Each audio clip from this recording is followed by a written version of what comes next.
E aí, pessoal? Boa noite. Quem estiver chegando aí já, puder dar um ok do som, da câmera.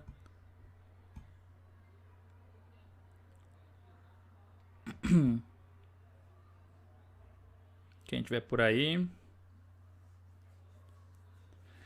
Para a gente começar mais uma aula.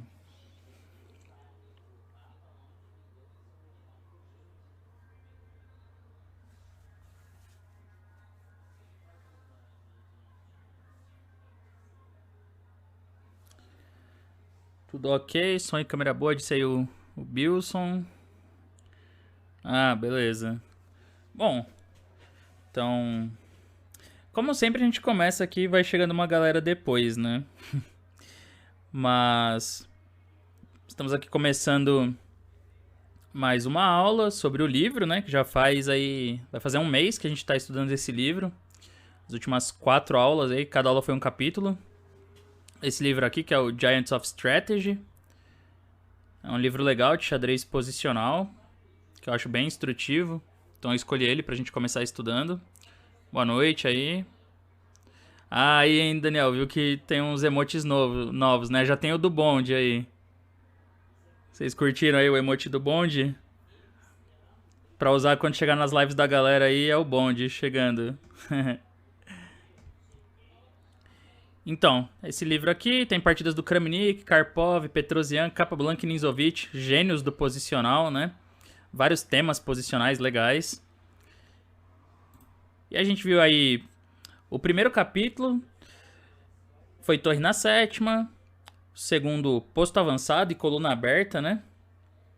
O terceiro Criando planos complexos, assim, o que ele chama de plano em larga escala. E semana passada a gente começou a falar um pouco sobre jogo de peões. Falei sobre as maiorias, né? Enquanto vai chegando gente aí, quem sabe relembrar algum conceito das aulas anteriores? Quem tá assistindo aí pela primeira vez, ou quem já viu os anteriores, que lembra algum conceito do livro? Vamos ver quem consegue relembrar algo.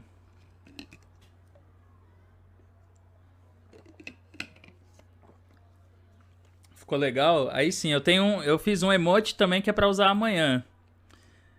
Pra gente fazer a simpatia aí. O emote do recorde, da Title Tuesday. 7,5, pra atrair. Pra atrair o 7,5.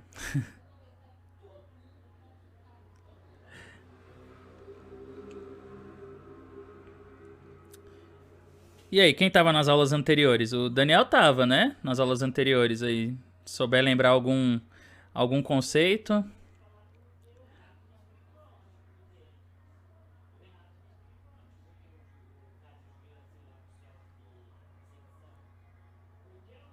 Amanhã vai ser 9 em 10. 9 em 10 é dureza, hein? 9 em 10 os caras vão ligar aqui no Skype pra me interrogar, o pessoal do chess.com. Vai pedir pra filmar o quarto inteiro, filmar a casa, ver se não tem ninguém escondido. Vão querer ver tudo. Amanhã 13 em 10, né?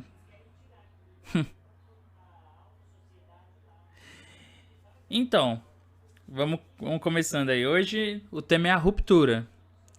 A ruptura, a maioria do pessoal entende, né? Que são avanços de peão ali que abrem linhas. Ele começa. A gente vai ver que hoje tem bastante partida do Capablanca pra ver. Tem muito exemplo do Capablanca.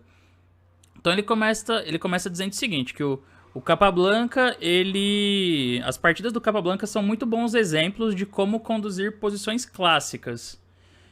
E aí o que significam posições clássicas, né? Posições clássicas são aquelas com uma estrutura de peões fixada ou estática, né? Que não é uma estrutura tão dinâmica, assim, onde os peões estão mais ou menos definidos. E ele fala que nesse tipo de estrutura, né, nessas posições clássicas aí, que são com estruturas mais definidas, geralmente a gente foca mais em planos de longo prazo, né? Em manobras, em melhorar a peça aqui, melhorar ali, entrar na sétima, profilaxia. Tem várias coisas aí que a gente viu nos exemplos anteriores. E isso geralmente é mais importante do que o cálculo de linhas muito longas, de linhas muito concretas, né? Mas por outro lado, tem uma observação interessante que ele faz, que geralmente, que muitas vezes, né, frequentemente, essas batalhas posicionais, elas são decididas de uma forma bastante violenta, quando acaba a fase preparatória, digamos, né, e é hora de finalmente buscar o objetivo. Então, na aula retrasada, que a gente falou sobre planejando em grande escala ali, fazer planos complexos, dá um exemplo aí que talvez algumas pessoas vão lembrar. Tinha uma partida do Petrosian. Talvez alguns se lembrem. Aquela partida do Petrosian que ele domina a coluna C. Só que aí o plano dele é ganhar pela ala do rei. Mas primeiro ele precisa levar o rei dele pro outro lado. Aí depois que ele abre a ala do rei, né? Essa foi uma partida que quem viu vai lembrar. Porque o plano é muito inusitado. O plano de sair caminhando com o rei pro outro lado. Então tem uma fase ali meio dessa caminhada do rei, né? Alguns lances de preparação. Mas uma vez que a fase preparatória tá completa, o Petrosian ele vai pro ataque, né? Ele vai pro ataque, aí começa a surgir ideias táticas, começa a surgir ideias bem dinâmicas e ele arremata a partida. Então é isso que ele quer dizer, que muitas vezes quando a fase preparatória já terminou, assim, fez o que tinha que fazer para preparar o jogo, aí é a hora de abrir, né? De ir pro... que a gente fala de ir pro estouro. Então ele continua, ele fala que quando você tá fazendo um plano em larga escala, assim, não, um plano complexo, é essencial você levar em consideração o que exige a estrutura de peões, né? Você observar o que a estrutura de peões está pedindo. Falei que na semana passada eu falei já que a gente ia começar a ver o jogo de peões nos próximos capítulos. Então a gente falou semana passada de maiorias, né? Como jogar, como reconhecer, como jogar com maiorias.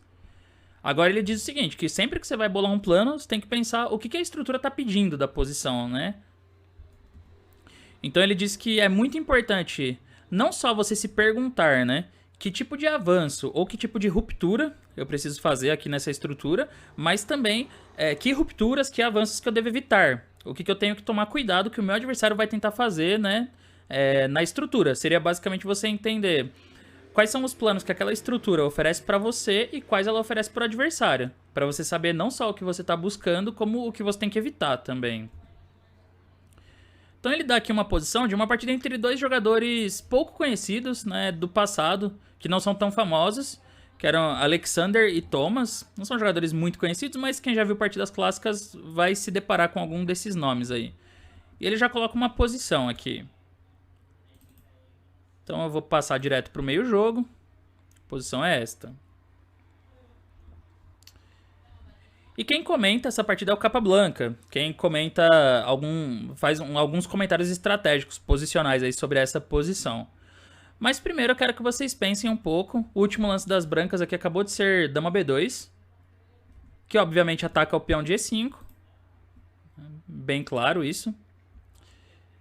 E aqui eu quero que vocês tentem pensar não apenas como vocês jogariam de pretas agora, mas qual vocês acham que é o plano das pretas, né? Então, não só qual é o lance das pretas nessa posição, mas os próximos, assim, o que você tentaria fazer de pretas a seguir.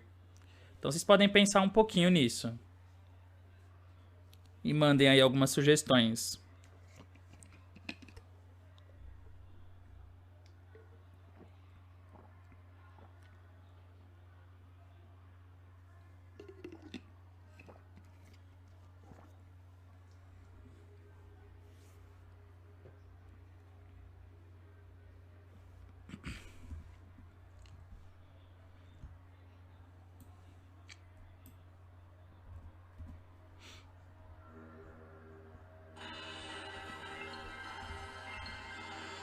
Opa, valeu aí pelo sub do Bob Pescador, que já tá numa sequência de 3 meses no canal. Valeu pelo apoio. E foi um dos primeiros, inclusive, né? Um dos primeiros subs. Eu jogaria G3 e F4. Não, mas é a vez das pretas, né? Vez das pretas. E aí, Lima Dado, boa noite. Acho que Sarib disse, acho que primeiro torre 8 e depois tentaria um B5 para abrir a posição pro par de bispos. Pra quem tá chegando agora, né, jogam as pretas aí, mas não só a jogada, o plano também. Qual seria o plano das pretas?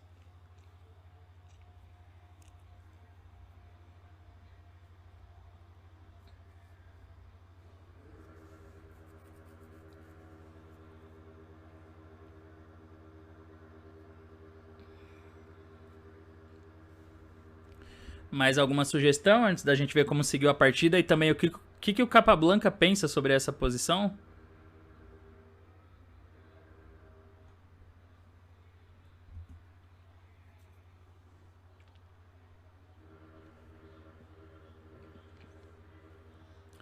F5 parece bonito para quebrar o centro das brancas.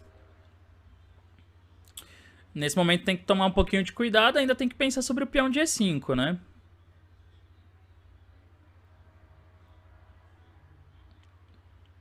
Passar com os dois peões, D5 e E5.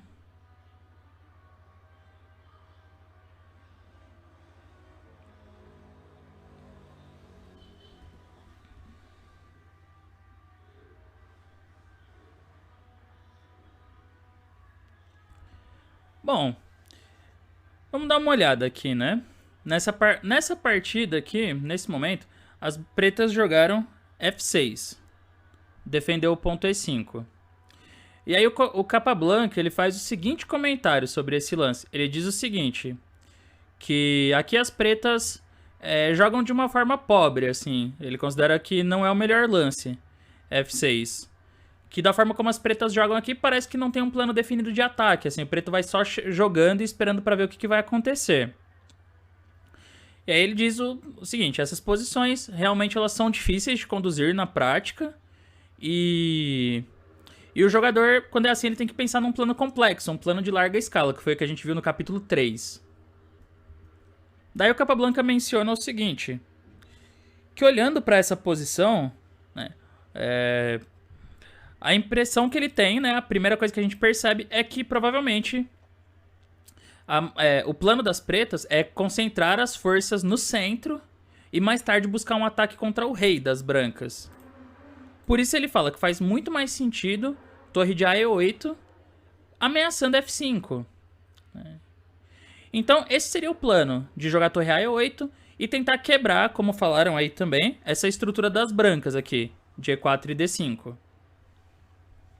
O Capablanca é legal que ele não dá muitas variantes dessa posição. Ele não dá nenhuma variante, na verdade. Ele só comenta o seguinte, que esse seria o plano das pretas. As brancas, então, elas teriam que se concentrar em prevenir ou impedir esse plano. E provavelmente para isso as brancas precisariam passar as peças para a ala do rei. Por exemplo, talvez jogar um cavalo H4 aqui. Vamos chutar uns lances aí, vai. Aí G6. E agora fazer algum lance como torre E1. Mas aí ele diz o seguinte, que nesse meio tempo, né, vou continuar chutando uns lances aqui. Dama E7, aí G3, aí dama G5, pra continuar tentando fazer o F5.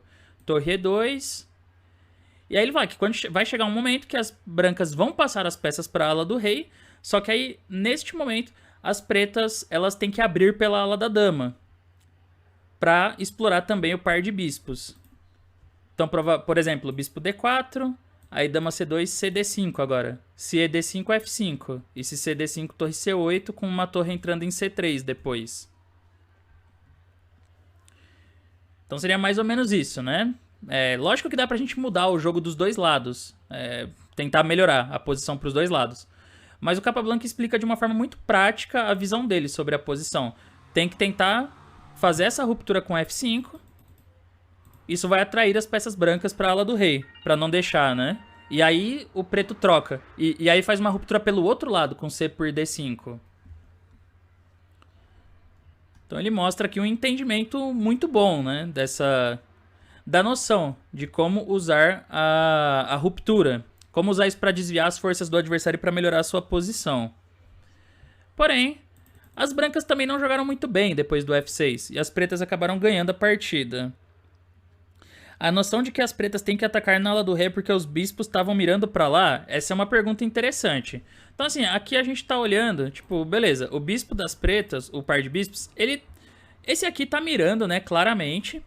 O outro bispo não tá, né, tão ativo, porque ele tá batendo na pedra aqui do centro. Como a gente pode ver. Opa, o Arthur aí, se inscrevendo de novo, também 3 meses já.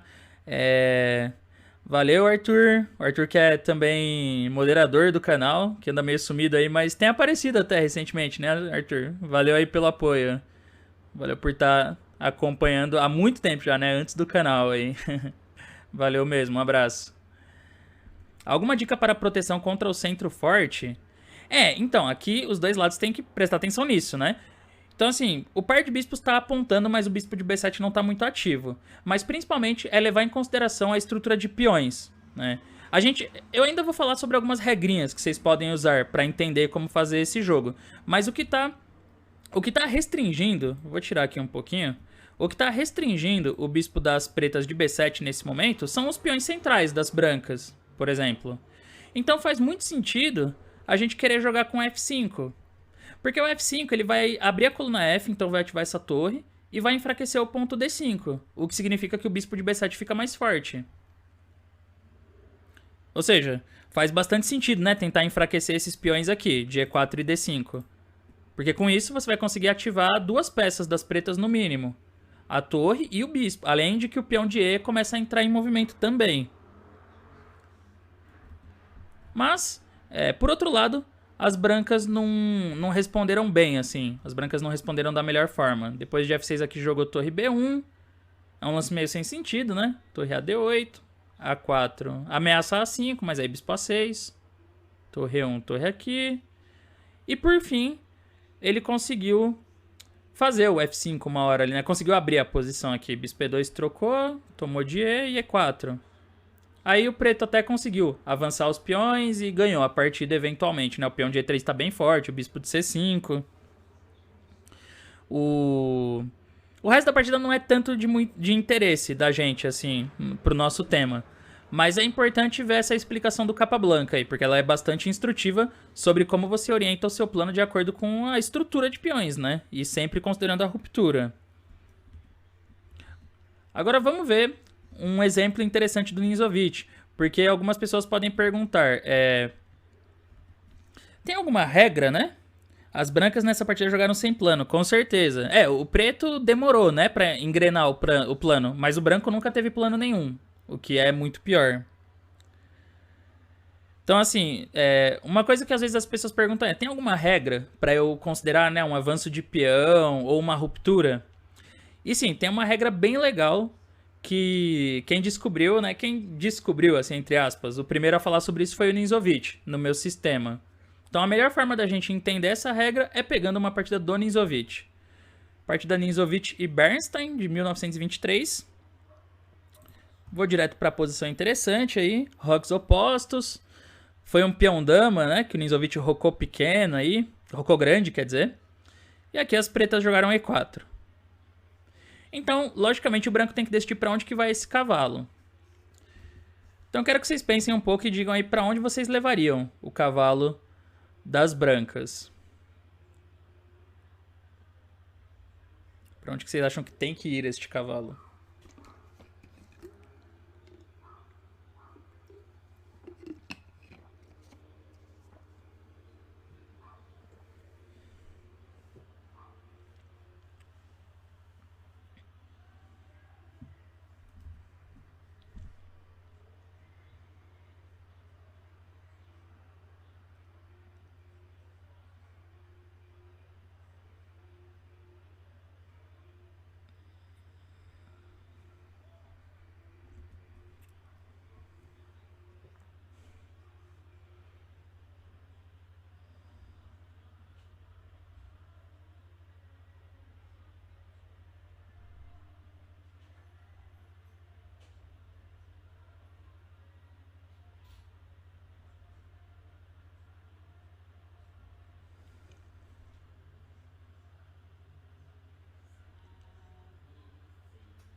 A ideia seria colocar o cavalo em D6, tendo que jogar por H4, disse o Elton. E4 parece um lance bem ruim que as pretas fizeram. Não sei. Não sei se foi tão ruim assim. Parece ok, né? Ganha espaço na aula do rei. A decisão das brancas agora que é importante. Pra onde vai esse cavalo? Cavalo G1, E2, F4.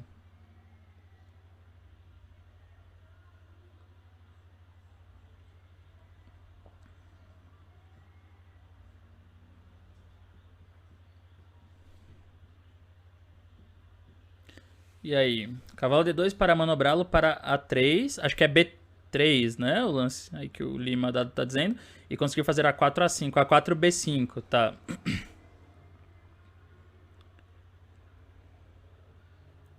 Mais alguém?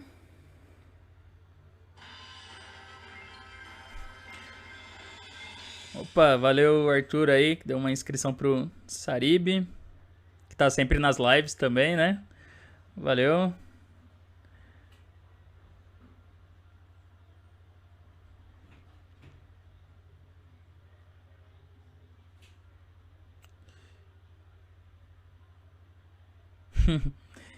E aí, pessoal? Quem mais arrisca? Pra onde foi o cavalo do Ninzovic?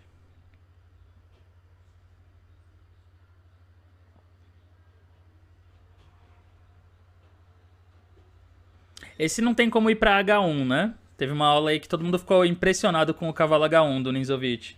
Aqui não tem como.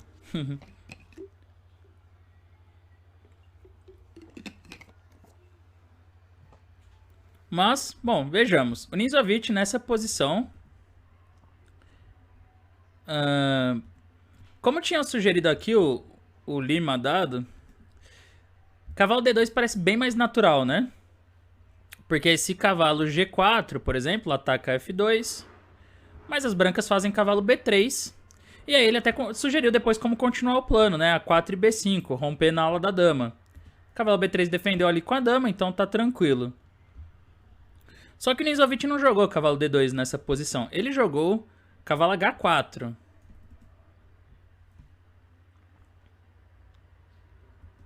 Ele tem um plano mais profundo, né? Apesar de cavalo H4 parecer uma jogada esquisita, o Ninzovic ele tem um plano um pouquinho mais profundo aqui. Então assim, as pretas acabaram mordendo a isca, porque a ameaça é de entrar um cavalinho F5, né? Seria um pouco chato. Então ele joga cavalo B8. É um pouco esquisito voltar para casa inicial, mas ele tá ameaçando o G5, como a gente pode ver. E aí G5 prende o cavalo. Então naturalmente, joga G3. Daí foi cavalo E8 também, atacando o cavalo. Cavalo G2 e F5. O preto continua avançando peões aqui. Porém, o Ninzovic jogou H4.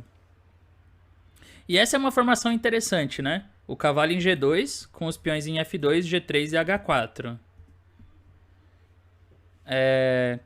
Agora, um exercício interessante para vocês pensarem é o seguinte. Alguém aí consegue raciocinar, né? Entender o raciocínio por trás dos últimos lances das brancas?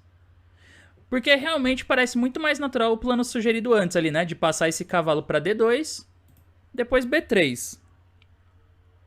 Então por que em vez disso ele joga cavalo H4, G3, cavalo G2, F5 e H4?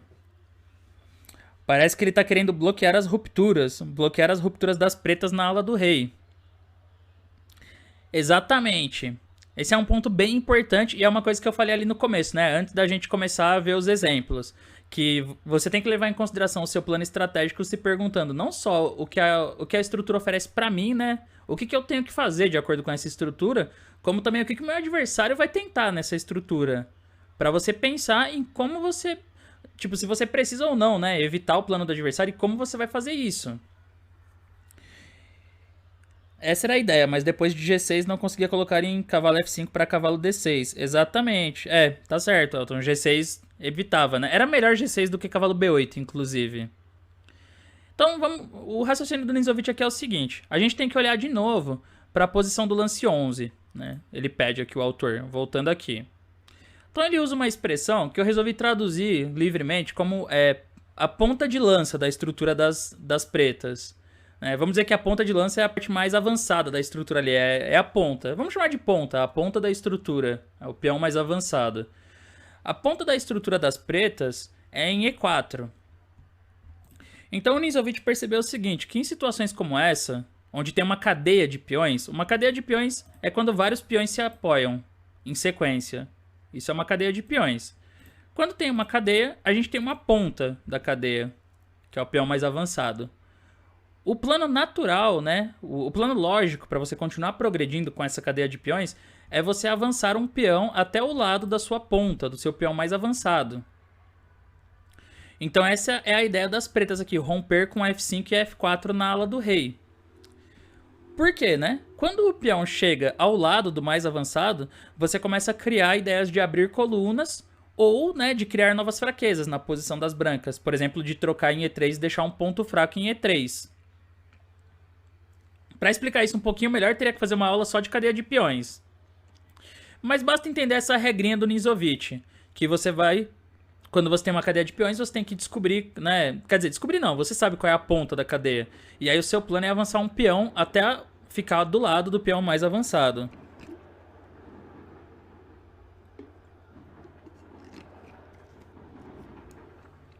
Portanto, em vez do Ninzovich passar o cavalo dele voando para a ala da dama, ele decide primeiro dificultar o máximo possível os avanços das pretas na ala do rei. Então ele monta as peças dessa forma, né? Ele organiza as peças de forma a tornar muito mais difícil o avanço das pretas na ala do rei, se não impossível. Então agora fica bem mais difícil das pretas fazerem isso. Por outro lado, a gente já conseguiu evitar a ruptura das pretas. Agora, quem sabe dizer aqui qual é o plano das brancas nessa posição? Depois de fazer esses últimos lances aí com o intuito de dificultar ou impossibilitar o avanço F5 e F4, qual é o plano das brancas?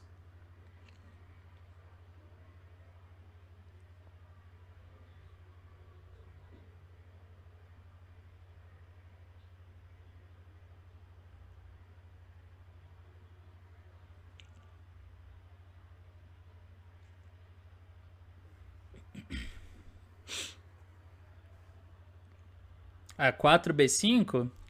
Quem mais acha que é a 4B5?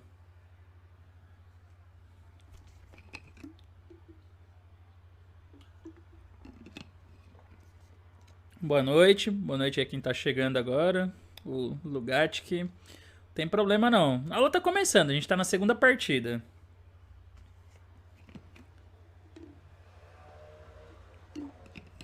Buscar uma ruptura na ala da dama com esse A4B5 aí, por quê?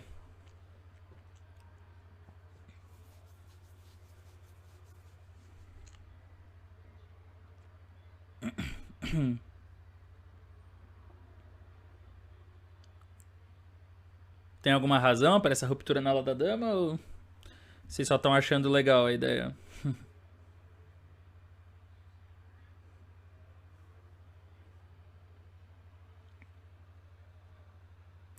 As peças brancas têm mais espaço para dar certo. Hoje a gente tá falando aqui sobre rupturas, né? Sobre a força das rupturas. O centro e a ala do rei estão fechados por isso. A gente pode aplicar a mesma ideia do Ninzovich, né? Já que a gente sabe que a ponta da estrutura da cadeia de peões do adversário é E4 e por isso as pretas querem jogar F4 e foi por isso que ele gastou tempo com o cavalo aí, né? Avançou os peões para tornar essa ruptura difícil. A gente pode identificar que a ponta da estrutura das brancas é em C5. Então qual que é a casa ao lado de C5? B5. Portanto, o plano é jogar com A4 e B5 mesmo. E aqui é legal perceber a coragem do Ninzovich, né? Porque ele se mantém fiel ao que ele acreditava em relação à estrutura de peões. Porque muita gente vai ter medo, né? De avançar os peões da frente do próprio rei. Mas não ele. Ele jogou aqui. Foi bispo D8, A4 e aí jogou B6. Um lance que eu não gosto pras pretas, né? Era melhor ter mantido aí essa posição sólida. Porque ele joga B5 do mesmo jeito. E aí ele já tá minando a casa D5 também. Cavalo F6 e cavalo F4. E aí esse é um sinal da estratégia das brancas, né? O cavalo ele encontrou um posto avançado em F4, que é nada menos do que a casa que as pretas deveriam estar rompendo para abrir na ala do rei o jogo.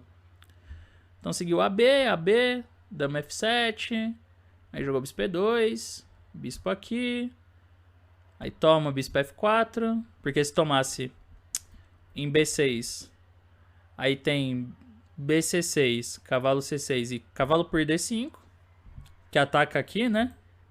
E as pretas não vão poder tomar tudo, porque se cavalo D5, dama D5, bispo C4 ganha a dama. Aqui, ó. Cravada. Então o Ninzovich tomou aqui. Não, o adversário do Ninzovich tomou aqui. E bispo D7. Mas agora ele jogou rei D2, CB5 e torre A1. E bom, o Ninzovich que pegou uma atividade na ala da dama. Aí ele acabou ganhando, né, depois. O resto é mais a parte técnica, assim, né? Teve um pouco de aventuras ainda. Teria uns momentos interessantes pra gente analisar. Mas aí não entra tanto dentro do nosso tema também, né? O que eu queria mostrar dessa partida que eu acho legal é a forma como ele previne os avanços do adversário. E a aplicação dessa regra, né? Que você pode usar como uma regrinha para lembrar sobre essas rupturas. A ruptura, geralmente, se você tem uma cadeia de peões, que são vários peões se apoiando, ela vai ser muitas vezes na casa do lado do peão mais avançado. Tem que ter muita coragem para romper na ala que rocou. Vou dar um outro exemplo aqui, ó, mostrando... Por exemplo, isso acontece em muitas aberturas, por exemplo. Pra gente ter uma noção. Vou pegar uma que é uma abertura que já tem cadeia de peões naturalmente, a francesa. Então a gente tem aqui D5, e aí vou mostrar uma variante que é essa aqui, ó. E5, cavalo, cavalo, C5, C3, cavalo e F4. O plano principal das brancas é fazer o avanço F5 na hora certa, nessa posição. Porque F5 ele vai enfraquecer o ponto E6 ou vai abrir a coluna F, ou os dois. E a ponta da estrutura é E5. É o mais avançado. Então ele quer levar um peão para casa ao lado. As pretas elas podem ou trocar em D4 para já deixar a base da cadeia aqui, né? Ou as pretas podem jogar também com B5 para jogar B4. Então isso sempre envolve avançar um peão do lado do que está mais avançado, né? Às vezes as pretas jogam C4 e depois jogam B4 também. Salve o Gamer Flynn aí. Opa, valeu pessoal que tá seguindo, que estão chegando aqui na live. Outra abertura onde isso acontece bastante, para ficar bem mais claro para vocês. Índia do Rei. Então vou colocar a posição principal da Índia do Rei, aqui a mais clássica. Roque, aqui E5, roque, cavalo, D5, cavalo. Essa é a posição mais antiga, né? Principal zona da Índia do Rei. Qual é o plano das brancas aqui? O branco quer romper com C5. Colocar um peão do lado da ponta da estrutura do peão mais avançado. E as pretas, por sua vez, quer jogar F5. Colocando um peão do lado do peão mais avançado. Pra vocês verem como o conceito se aplica mesmo, né? Então, muitas partidas seguem assim. Inclusive B4, aí cavalo E8, C5, F5... Aí vamos dizer, cavalo D2, cavalo F6. E o branco joga F3. Aí as pretas jogam F4. E agora qual é o objetivo? Jogar G5, G4. Colocando um peão do lado do mais avançado de novo. Então geralmente joga H5 e depois G4. Opa, uma raid aí do Glaucio. Valeu. O Glaucio aí que faz também bastante live. Valeu pela raid. 6 pessoas, sejam bem-vindos ao canal. Pessoal aqui que quiser seguir depois o canal do Glaucio lá. Boa noite, Glaucio. Boa noite. Valeu pela raid. Sigam aí o canal do Glaucio também. Valeu. Então, assim, aqui a gente vê isso, né? Que em várias aberturas se aplica esse padrão de você avançar um peão do lado do peão que está mais avançado. Essa regrinha, ela se justifica, né? Em várias aberturas. Agora vamos ver um exemplo do Capablanca. Que também ele coloca em prática algumas dessas ideias aí que a gente vê na partida do Ninzovic. Então, partida Capablanca e Blackburn. Deixa eu pôr direto no momento mais interessante. Vou pular a abertura. A gente tem essa posição e as brancas jogaram B por C3. Então vocês podem pensar um pouco aqui. O que vocês acham que as pretas têm que jogar nessa posição? Se vocês estivessem de pretas, como vocês jogariam?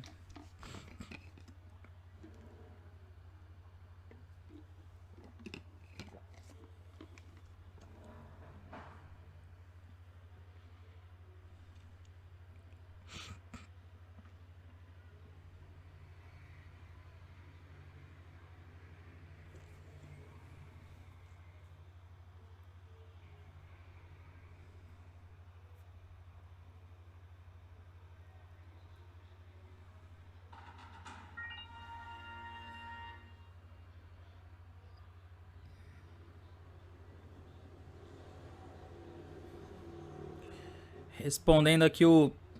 que tinha perguntado aqui o Gamer Flynn. Sou novo no jogo, mas não sou leigo. Eu que sou novo, você consegue me falar alguns princípios que eu tenho que ter em mente para jogar? Pior que esse estudo que a gente tá fazendo desse livro dá alguns princípios legais. Só que eu preciso colocar no YouTube. Conhecer alguns finais, né? Finais básicos, diria. Falei o Cavani, cheguei atrasado.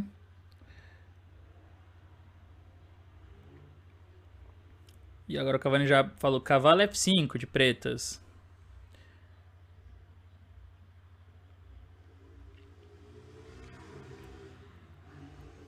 Quem mais tem alguma sugestão? Poderia preparar B4 com A5, torre B8 e cavalo C6.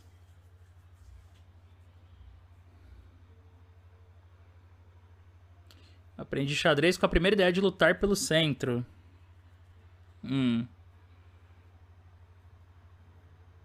Eu aprendi por aí também. Com os livros, né? Que os primeiros capítulos, assim, depois dos movimentos de peça, coisas mais básicas, já começo falando do centro.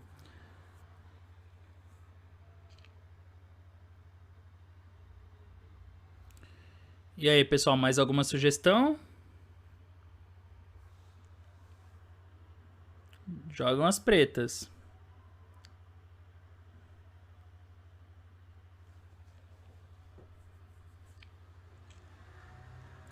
A4 rompendo direto. Não, mas é as pretas. Não são as brancas, não, as pretas. Vamos ver o lance do Blackburn aqui, que era um jogador de ataque bem famoso do começo do século XX. Ele jogou dama A5.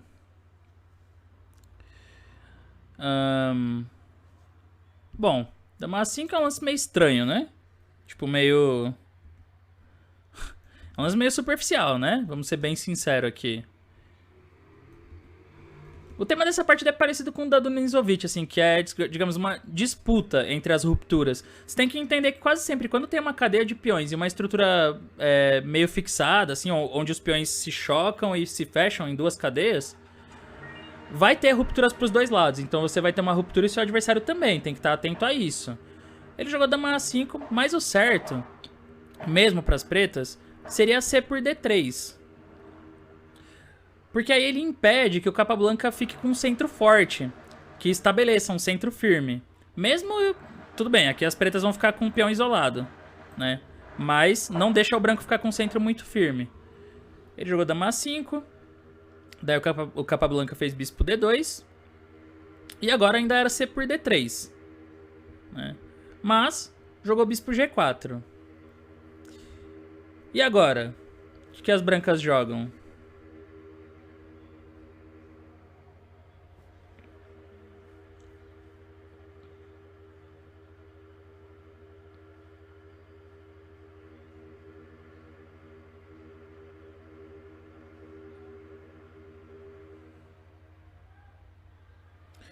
D4, né? Que mandou aí o Sérgio França. Acabou de seguir aí, valeu pelo follow. Já acertando. Cavani também. Pois é, D4, né? O cara não tomou em D3. Capablanca constrói aqui um centro bonito. Com os peões em C3, D4, E5 e F4. Fica com a estrutura bem firme. Então o Blackburn, nessa hora, ele pegou e jogou dama B6. E esse é outro momento que eu quero que vocês pensem e tentem acertar o lance do Capablanca, depois de dama B6.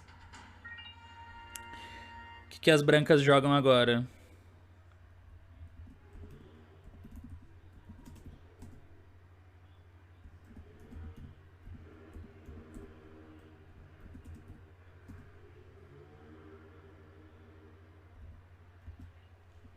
Esse é um momento importante. H3, pessoal falando.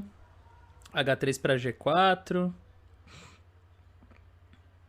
Acho que é H3.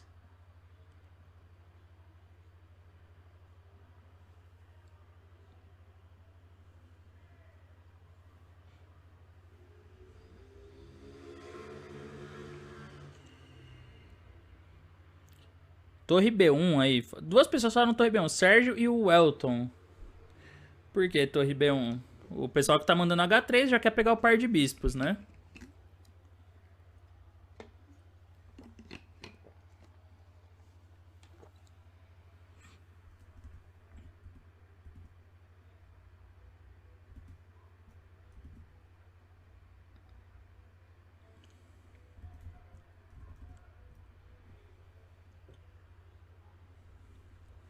A4 do Cavani. Então, o importante é sempre entender, né? Como eu disse, o importante é você entender se o adversário também tem uma ruptura. As pretas também tem uma cadeia de peões aqui, né? As pretas têm D5 e C4. Então, as pretas querem jogar o quê? B4. Colocar um peão na frente do peão do lado, né, do peão mais avançado. Então, se faz o H3, que vocês estavam dizendo, tudo bem, você pega o par de bispos. Mas em seguida teria B4 aqui.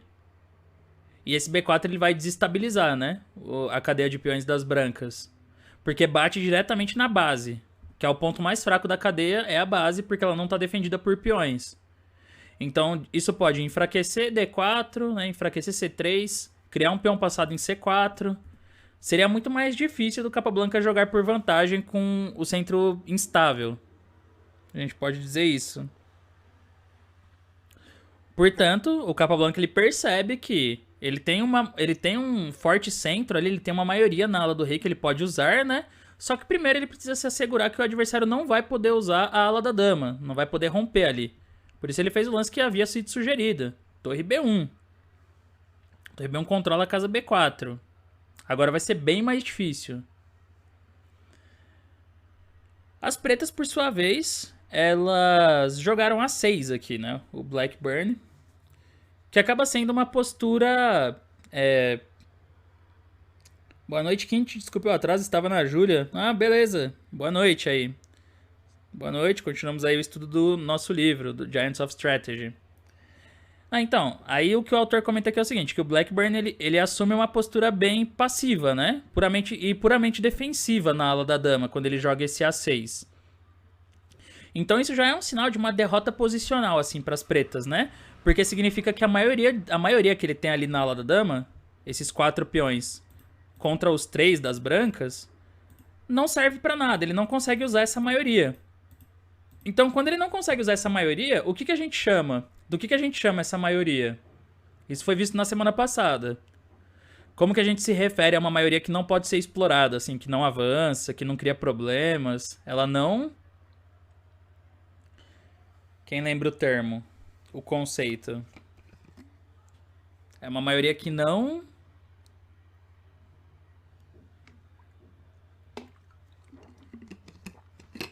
Completem a frase. Ninguém lembra? Pô, aí tá difícil, hein? Ninguém lembra o conceito que foi visto semana passada?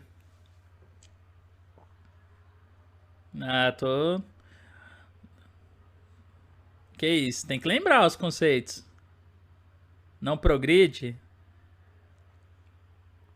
Vou ter que cobrar do pessoal vir com caderno e caneta, né? É o que eu falo pros meus alunos particulares. Quando eles não lembram um conceito... Aí eu pergunto, quantas vezes que eu vou ter que repetir aí pra lembrar? Eu não estava aqui, estou isento. Eu perdi a aula da semana passada. Tá gravada. A aula da semana passada fica 15 dias gravada aqui no Twitch ainda.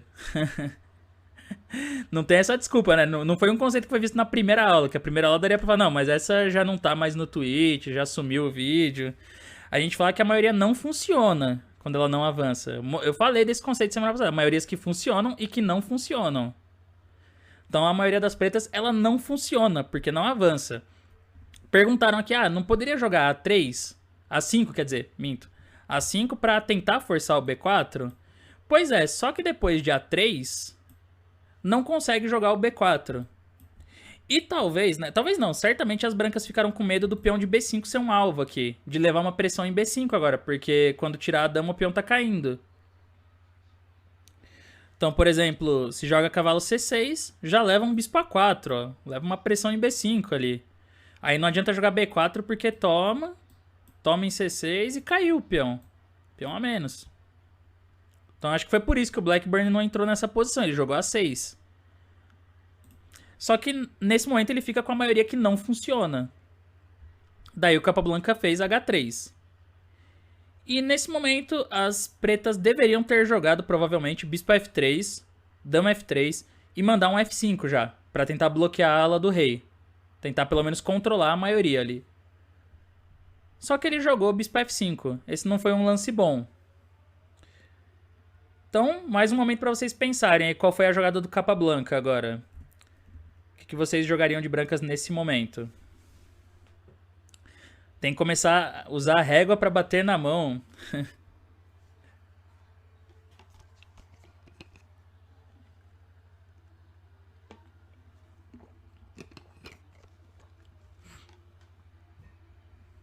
A4, G4, no lugar de H3 não seria bom bispo C1 com a ideia de bispo A3?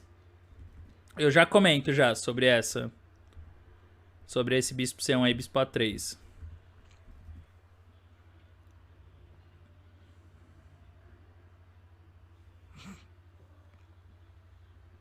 E aí, pessoal, mais sugestões para as brancas?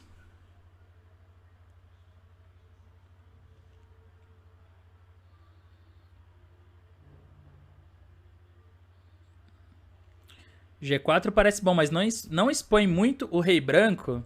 Essa é uma pergunta boa do Cavani. E que também tinha sido sugerido o G4 aí. Porque o lance do Capablanca foi G4.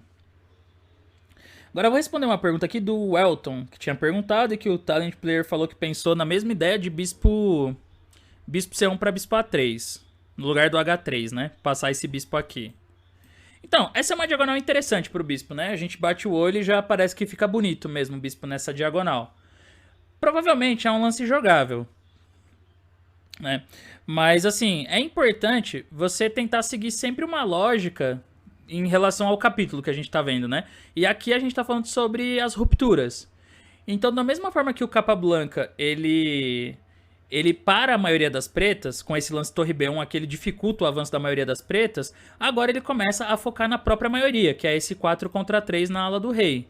Então ele joga H3, pensando, né, que se troca aqui, aí ele tem uma ideia de romper com F5. E quando ele rompe com F5, o bispo de D2 já tá bem posicionado. Não é que ele vai jogar F5 no próximo já, tanto que é a vez das pretas e as pretas podem fazer F5.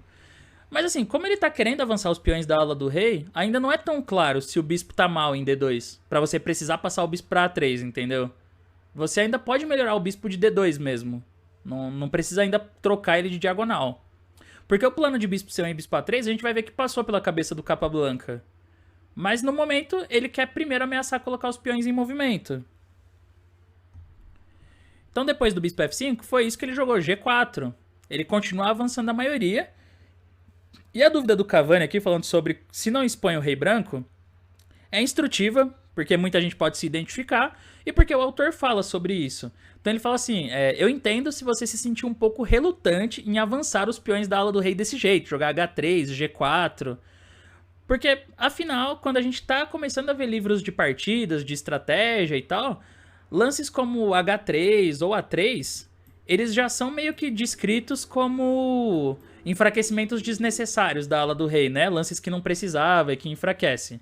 Então, obviamente, o mesmo vai ser aplicado a G4, a um lance como G4. Mas ele fala também que não tem nada de arriscado e nem impensado nesse avanço do Capablanca, né? Como se fosse um avanço exagerado, assim, um lance chutado, G4. Esse lance ele se encaixa nas demandas da posição, né? No que a estrutura pede. A estrutura pede que as brancas coloquem a maioria em movimento. Então faz todo sentido jogar G4. E pelo contrário, né? Com os peões avançando e as peças das brancas apoiando o avanço dos peões, a gente vai ver que quem tá em perigo, na verdade, é esse rei aqui, ó. Não é o rei branco, é o rei preto. Porque o branco que tá com a iniciativa quando os peões começam a avançar. Então jogou bispo toma C2. Daí dama por C2. E logicamente, o preto não tem como abrir na ala da dama. Então, esse é o ponto mais importante, né? Se desse pra jogar B4, sempre ia ter um contrajogo. Mas o Capablanca, ele evitou isso. De um jeito bem inteligente, com torre B1. Então, claro, se o branco consegue jogar F5 aqui, acabou já a partida. Vai ganhar na hora. Por isso, o Blackburn, ele jogou F5. Que é um lance mais do que necessário, forçado praticamente. E agora é outro momento para vocês pensarem. Como continuar melhorando a posição das brancas, igual o Capablanca. Como é que continua progredindo aí?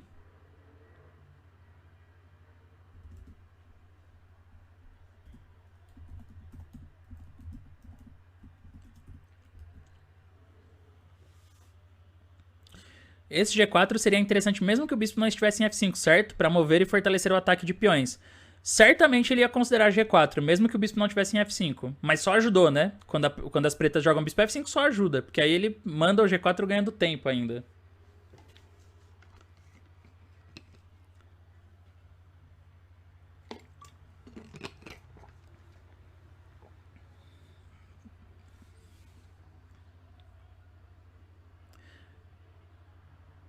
Ficou parecendo uma Índia do rei, mas o branco atacando na ala do rei. É, engraçado, né? É verdade. Parece uma. Lembra mais uma francesa, assim, né? Uma francesa que o branco tá chegando ali. E não tem o peão em E6. Mas e agora?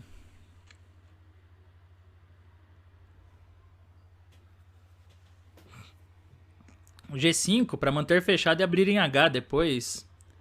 G5 e H4 parecem naturais também. Falou o Cavani.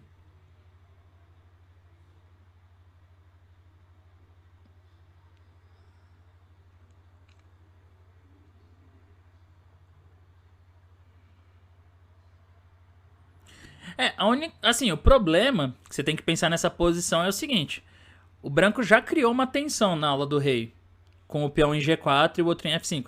Se você corta essa tensão com o G5, você vai ter que reorganizar tudo de novo, né? Pra jogar H4, H5, rei G2, torre H1, dobrar na coluna H. Isso vai dar tempo das pretas se defenderem também, com certeza. Obviamente. Algo mais rápido seria E6. Aí já estamos falando de sacrifício de peão, né? Eu ia de A4 mesmo. Mas por que A4? Assim, por que você vai... Por que você vai abrir uma linha na ala onde o adversário tá jogando, né? O jogo das pretas é na ala da dama. Então por que você vai abrir ali a coluna A? Agora começou a chegar umas sugestões de cavalo H4. G por F5 parece muito arriscado. G por F5 é ruim, né? Cavalo por F5, ninguém tira mais o cavalo dali. Aí é feio. Também sugeriram cavalo H4, parece interessante. Sei lá, manter a tensão na ala do rei. Bom, esse é um primeiro passo importante. A gente tem que manter essa tensão aqui, ó. Cortar essa tensão vai ajudar as pretas, eu acho, inevitavelmente. Por exemplo, G por F5, cavalo por F5.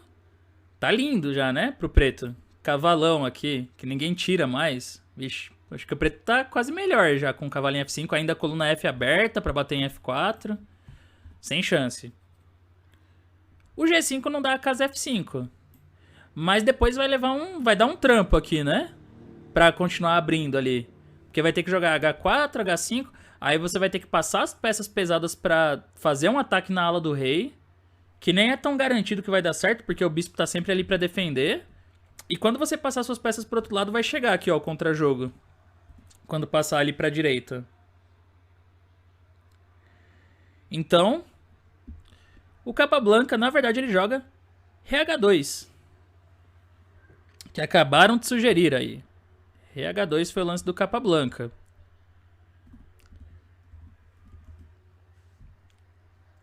Porque assim, como a partida vai mostrar, essa barreira que o Blackburn levantou aí com F5, de última hora, ela não é tão forte quanto o que o Ninzovic fez na partida dele, por exemplo, ali do cavalo H4 e cavalo G2. O Capablanca tem um plano claro pra romper isso. E assim, lembra do que... quem tá aí desde o começo viu a primeira posição que eu mostrei comentada pelo Capablanca, que ele falava que tinha que jogar torre E8 pra F5, aí depois passar as peças das brancas pra ala do rei pra impedir, aí o preto abre do outro lado. Então, o Capablanca era um jogador muito bom de entender esquemas, tipo, de enxergar esquemas, como que ele vai melhorar a posição, aí o que o adversário vai fazer e o que ele faz pra ele continuar progredindo depois disso. Isso é bem legal de você pegar pelas partidas do Capablanca. Então aqui qual é o plano? O plano dele é o seguinte: dobrar torres na coluna G para aumentar a pressão na coluna. Né? Isso não significa ainda que vai abrir a coluna G, porque as pretas têm o cavalo defendendo. Mas daí sim, se as pretas mantiverem uma defesa sólida nesse sentido, ele vai fazer a manobra que já havia sido sugerida aqui no chat antes, bispo C1 e bispo A3, para pressionar o cavalo. Quando ele tiver acumulado a força na coluna G, ele passa o bispo para A3 para atacar o cavalo, e isso significa que desestabiliza bastante a defesa de F5 e G6. Então essa era a ideia do Capablanca para continuar, né? Aumentando a pressão. Ele também vai jogar um cavalo H4, logicamente. Então seria dessa forma, né? Torre G1, torre G2, cavalo H4... E aí, se precisa, o bispo C1 e bispo A3. Aí é quando a tensão em F5 vai se tornar bem insustentável. e as pretas vão ter que tomar alguma decisão como jogar F por G4. Só que no caso de F por G4, aí ajuda, né, o branco também, porque continua tendo a ideia de avançar o peão. Foi isso que eu imaginei com RH2. Então, não precisa nem imaginar tudo até o fim, né? Se você pensar, eu vou jogar RH2 pra passar uma torre pra G e a outra torre pra F, já tá bom. Já faz sentido isso. Porque é um plano pra aumentar a tensão na ala do rei. Mas não tem que tomar cuidado com o contrajogo ali em B4 se passar as torres? Sim, sim. Tem que tomar cuidado com esse contrajogo. Sempre tem que tomar cuidado. Então pode ser que primeiro ele passe o bispo, né? Primeiro ele joga bispo C1 e bispo A3, pra depois dobrar as torres. Aí isso levaria um tempo pra implementar o plano, né? Como eu falei na primeira posição de exemplo que eu mostrei, o Capablanca ele não dá variantes ali nos comentários. Mas ele mostra como tem que ser feito o plano. E aí na partida você tem que descobrir, né? A melhor forma de executar isso. O jeito mais efetivo, assim, de conseguir fazer todos aqueles lances. A ordem certa, a ordem mais precisa, essas coisas. Quem da Elite joga como Capablanca? Ah, o Carlsen, né? As partidas do Carlsen lembram um Capablanca extremamente melhorado. Extremamente melhorado. Bom, aqui o Blackburn ele decidiu fazer uma manobra de cavalo, de levar o cavalo para E6. Mas isso é uma ideia meio superficial, né? Porque é uma casa de bloqueio boa E6, mas ele precisa do cavalinho E7 para dificultar o plano do adversário. Então a defesa foi bem ruim das pretas. Aí foi torre G1, e agora tinha que ter voltado, né? Cavalo E7. Mas ele continuou, cavalo D8. Aí, como o cavalo não tá em E7, agora sim, G por F5, né? As pretas, então, tomaram de torre. Mas, cavalo H4. Se joga torre F7, torre BF1, né? E depois F5 já era. Tá ganho também. A dama branca não me parece muito eficiente em C2, mas talvez pela posição estar ainda fechada. Não, discordo do Cavani. Na verdade, essa dama aqui, ela tá na melhor posição possível, né? Porque ela tá pressionando ali os pontos também. Ela também ajuda a colocar pressão na ala do rei. É que a posição ainda tá meio fechada, não dá pra perceber isso, mas ela tá ajudando na tensão ali. Então, o preto fez essa manobra meio ruim. Cavalo H4 e, claro, se volta a torre pra coluna F, aí não tem como impedir a ruptura. Então jogou torre H5 pra ganhar tempo em cima do cavalo. E agora? Qual a melhor jogada para as brancas?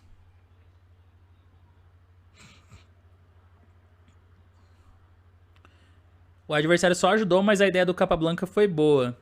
Sim, as pretas defenderam mal, mas isso acontece bastante em partidas clássicas. Assim, um lado monta um plano, o outro não joga da melhor forma. Por isso que as partidas são instrutivas, né? Cavalo por G6. Torre G4. O ideal é sempre começar calculando os lances mais concretos. Tipo, os mais forçados, os mais agressivos, né? Os que parecem que já cria problemas na hora. Então, foi cavalo por G6, que é algo que eu já falei aqui algumas vezes também, né? A tática sempre ajuda a melhor estratégia, assim. O lado que tá bem estrategicamente sempre acaba rolando tática favorável. Então sacrifica a peça, mas abriu a coluna G, né? Aí se dama B7, torre BG1, torre H7, F5 e matador também o avanço do peão de F. Então jogou dama B8. Mas, bom, aqui dobrar as torres deve ser bom também, né? Só que eu acho que as pretas, elas pretendiam o seguinte: se torre G1, torre BG1, torre A7, defende com a torre. Mas o Capablanca, ele simplesmente calcula aqui que torre por G7 é o ganhador, né? Simples. Porque depois vai entrar com a dama em G6. E aí tá ameaçando o mate em 2, dama G8 e torre G7. Então jogou torre H3, mas abandonou aqui. Abriu a coluna G com tempo, exatamente. Então o Capablanca aqui já dá um exemplo interessante de você conter primeiro, né, o avanço do adversário, para depois você progredir com a sua maioria ali, com a ruptura que você está planejando. A próxima partida também é do Capablanca. E é uma que eu gosto, é uma das minhas partidas preferidas do Capablanca. Capablanca e Das Shortmirski. Então foi uma Rui Lopes. Eles jogaram uma ordem meio diferente. Jogou cavalo A5 aqui direto. Geralmente é roque primeiro. A diferença dessa ordem é que dá pra jogar D4. Dama C7, cavalo. E aí cavalo C6. Aqui acho que D5 é o bom. Ou D por C5 mesmo. Capablanca jogou cavalo F1. E aí toma e bispo por G4. Então pressiona o ponto D4, né? Aproveita também que o branco não jogou H3 nessa ordem. D5. Cavalo, bispo D3. Capablanca não tá muito preocupado com os peões dobrados ali em F. Mas eu não vou me aprofundar muito nisso. Tá? Porque aqui poderia tomar em F3, mas eu não vou aprofundar muito nisso não. Jogou torre C8. Aí ele tomou em D4. Mandou um A4. Um lance bem típico de Rui Lopes pra tentar enfraquecer os peões. Dama B6. Toma. Aí jogou H3. Trocou. E cavalo D7. Então assim, essa posição... jogou torre EC1. O cavalo tá indo ou pra E5 ou pra C5, né? O Capablanca jogou torre EC1. E aí jogou cavalo C5. Então depois de 22 lances, aí a gente tem essa posição. Que parece uma posição legal para as pretas, né? Porque tem um peão passado forte em D4 aqui, que tá apoiado pelo menos pela dama. E várias ideias simples, como por exemplo, bispo F6, para melhorar o apoio do peão. E talvez dobrar torres na coluna C. Parece uma posição bem ok para as pretas. O que define uma posição de Rui Lopes, mesmo não abrindo com ela... Como assim o que define uma posição? É aqueles lances ali, né? E4, E5, cavalo F3, cavalo C6 e bispo B5. Mas enfim, aqui a posição das pretas parece ok. Aí o Capablanca, ele achou um lance bom nesse momento. Ele jogou B4. Fixando o ponto B5 ali. Então, as pretas têm que fazer uma escolha. Porque se as pretas jogam cavalo por D3, dama por D3, e aí essas setinhas e casas coloridas mostram algumas ideias disponíveis. O peão de B5 tá fixado como uma fraqueza. O peão de D4 não avança mais. E o branco tem alguns planos aí, como colocar uma torre em A5 para atacar B5, ou levar o cavalo para A5, né? Cavalo D2, cavalo B3, cavalo A5 e tentar usar a casa C6. Que é o quê? O que a gente chama a casa C6, onde tanto C6 como A5 são o quê para as peças das brancas? Vamos ver quem lembra os conceitos, quem anda estudando em casa. Chegou rápido a resposta, exatamente, posto avançado. Isso, C6 e A5 são casas de importância estratégica, numa coluna aberta ou semiaberta, que não pode, das quais as peças não podem ser expulsas por peões. Então, posto avançado, essa é a definição. Se chegar um cavalo em C6 é um sonho, né? Se chegar uma torre também. Exatamente. Por isso que as pretas não trocaram. Mas em vez disso, ele jogou cavalo A4 aqui. Que não parece ruim também, né? Porque isso parece muito melhor, assim. O cavalo que pode vir para C3 aqui, que é um posto avançado também para as peças das pretas, onde ele defende B5 e fecha a coluna ali. E aí depois dá para dobrar na coluna. Daí a gente pode pensar, tipo, mas será que o Capablanca ele não viu isso? Que tá entrando uma peça em C3, né? Pô, será que o Capablanca joga um B4 ali, expõe a casa C3 sem entender o que tá acontecendo, né? Sem ver o problema da posição. Opa, mais uma raid chegando hoje aí da Júlia. Mandando um bonde de 22 pessoas. Sejam bem-vindos ao canal. Pessoal que chegou do canal da WMF Júlia Alboredo. Quem tá assistindo aqui ainda não segue ela, segue lá. A Júlia também faz várias lives com aulas aí, fazendo conteúdo bem legal. Boa noite, o Lavoisier. E a Júlia se inscreveu de novo no canal, valeu. Terceiro mês aí, já tá com o distintivo do Quinte Verde. É nóis, então valeu, sejam bem-vindos, pessoal, ao canal. E aqui a gente tá vendo uma posição de uma partida do Capablanca. Então, como eu dizia, a gente pode pensar, pô, Capablanca não viu que tá vindo a casa C3, que tá ficando, né, fraca essa casa. Então, olha que interessante, o Capablanca ele joga B4, que parece esquisito, né? Aí em seguida ele joga torre por C8. que parece ainda mais incompreensível, porque torre por C8 agora ele entregou a coluna, né? Então não só a casa C3 e o peão passado das pretas em D4, ele ainda entregou a coluna aberta na mão das pretas. Mas tudo isso tem um significado. Então eu quero que vocês pensem qual foi a jogada do Capablanca agora. Qual foi o lance aqui?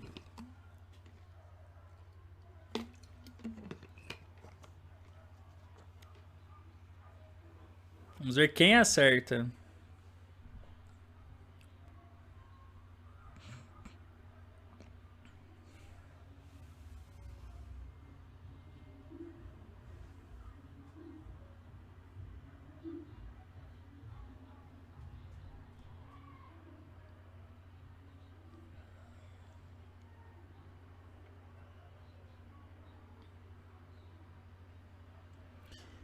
E5 para abrir o bispo jogando na atividade das peças. Dama E2.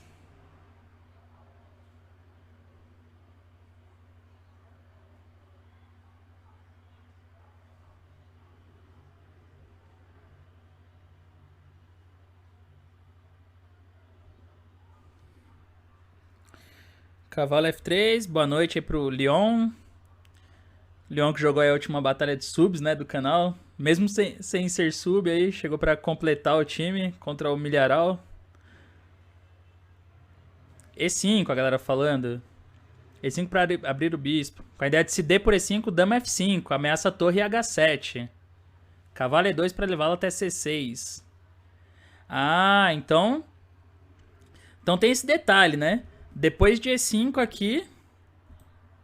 Se toma em E5, dama F5, que toca em H7 e toca em C8. E as brancas ganham na hora. Na hora.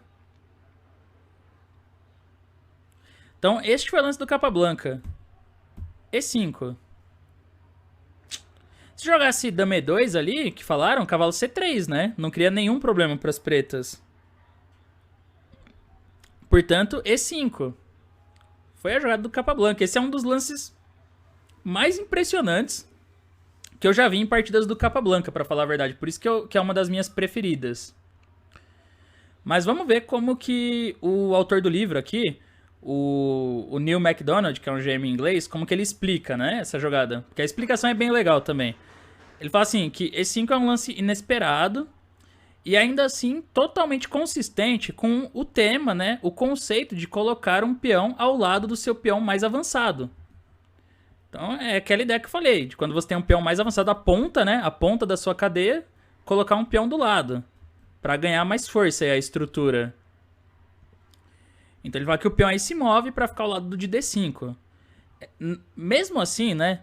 Não importa o quão desejável seja um lance do ponto de vista estratégico, um lance como esse ele é inútil, a menos que ele possa ser justificado taticamente.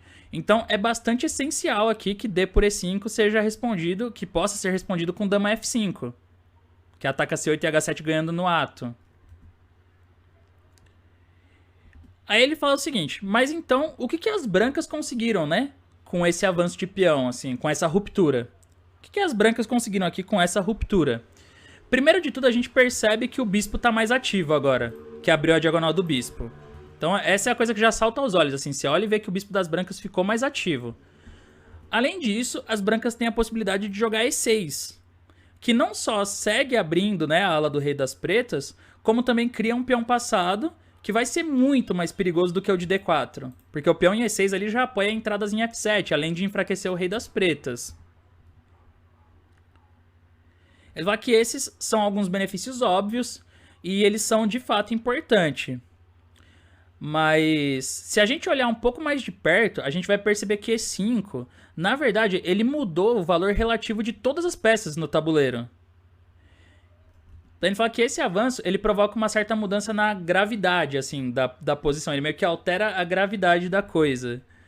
Porque a gente tava achando que o jogo ia tomar um partido mais pela ala da dama, né? Porque tem a coluna aberta, tem a casa C3, a gente tava querendo aí, muita gente falando, pô, se chegar um cavalo em C6, né? Então a gente já quer fazendo essa manobra. Mas de repente, abrindo o bispo, o Capablanca ele muda o cenário do jogo. Agora o jogo tá na ala do rei. Isso significa que as peças das pretas estão todas mal colocadas, de repente. Porque elas estão todas do outro lado do tabuleiro. E isso explica o que o Capablanca jogou nos últimos lances. B4, torre por C8. Tudo isso foi feito para desviar as peças do adversário para o outro lado, porque ele já tinha visto a ruptura e que agora o cenário principal passa a ser a ala do rei. Então as pretas não conseguem ter tempo, né, de trazer as peças para o jogo. Da mesma forma, se a gente olha uns lances atrás, esse cavalo não parecia uma peça tão boa. Tudo bem, a gente estava sonhando em levar ele para C6, mas era um caminho longo ainda. Agora, depois do E5, até o cavalo já está na posição ideal, porque ele já vai pular para a ala do rei, ó.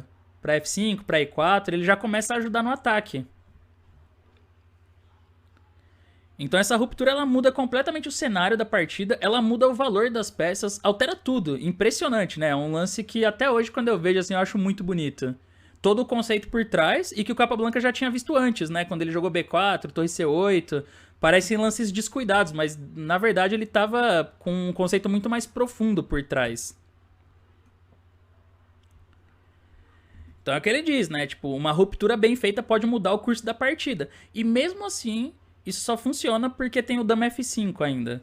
Então ele usa uma frase legal aqui pra terminar o comentário sobre o lance. Ele fala que só é possível você jogar bem xadrez posicional, né? Ter um bom xadrez posicional, se você fica alerta com as possibilidades táticas. Se você sabe usar as possibilidades táticas ao seu favor. E uma frase do Hatch que ele usa de exemplo é que o Hatch falava que as táticas são a fundação do jogo posicional. Porque o jogo posicional ele só dá certo se ele funciona concretamente. Então a troca de torres amplifica a ameaça dupla da dama, exatamente. Por isso, o adversário do Capablanca aqui jogou G6, né? Pra controlar a casa F5. E agora?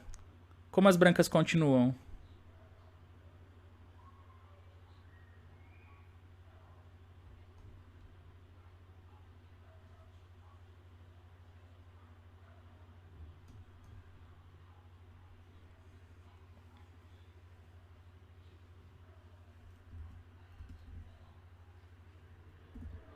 Galera já aí mandando o E6, né? Boa, foi E6, lance do Capablanca. Esse é meio simples, vai. A gente bate o olho e vê que E6 é bom, né? Porque vai abrir ainda mais a ala do rei. Por exemplo, F por E6 já parece meio perigoso, né? As pretas jogaram então torre F8. Pra trazer de volta a torre pra ala do rei. E agora? E agora? Como o Capablanca continuou aqui? Essa partida é um show, vocês vão adorar.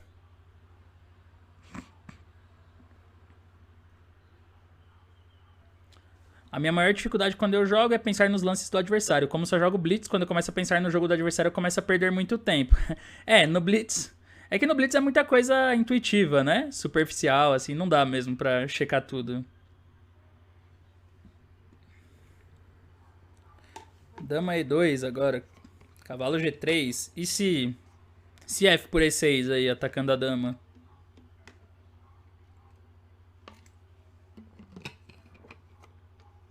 Dama G4 do Cavani.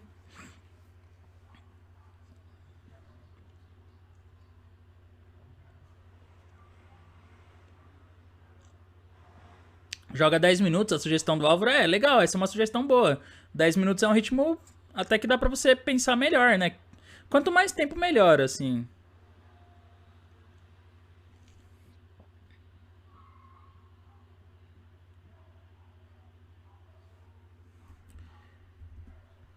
E aí, galera, quem arrisca o próximo lance do Capablanca?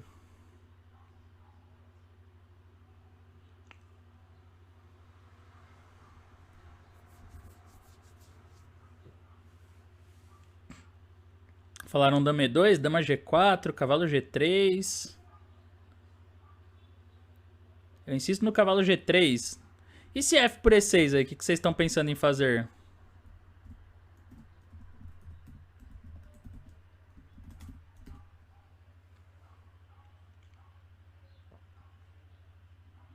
Para cavalo E4. Bom, o lance do Capablanca foi esse. Cavalo G3. Fino. Aquele cavalo que estava passivo em F1 agora vai entrando no ataque também. A posição é tão boa e ela oferece recursos táticos, né? Que dá pra deixar o F por E6 porque as brancas têm dama G4 aqui. Aí, por exemplo, E5. Agora vem um sacrifício. Bispo G6, dama G6 e tem um ataque de mate. Cavalo H5, ameaça mate em G7. Torre G8 único e leva dama H6. Então não dá pra capturar. Mas por isso as pretas decidiram jogar dama B7.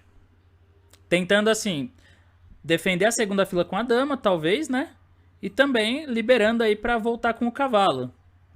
Porque realmente, os últimos lances das pretas é tentando trazer as peças de volta pra ajudar na defesa.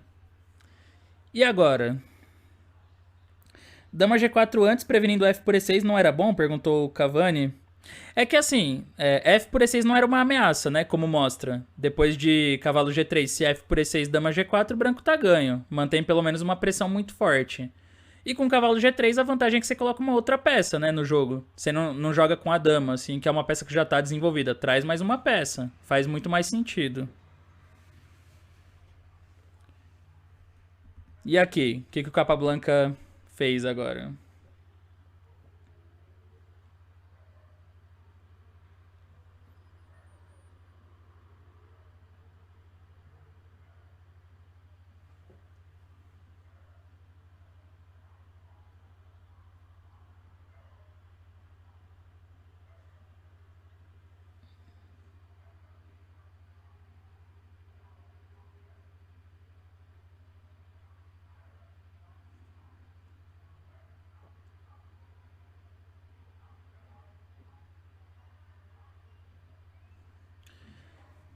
Cavalo H5, sugestão do Lugatic.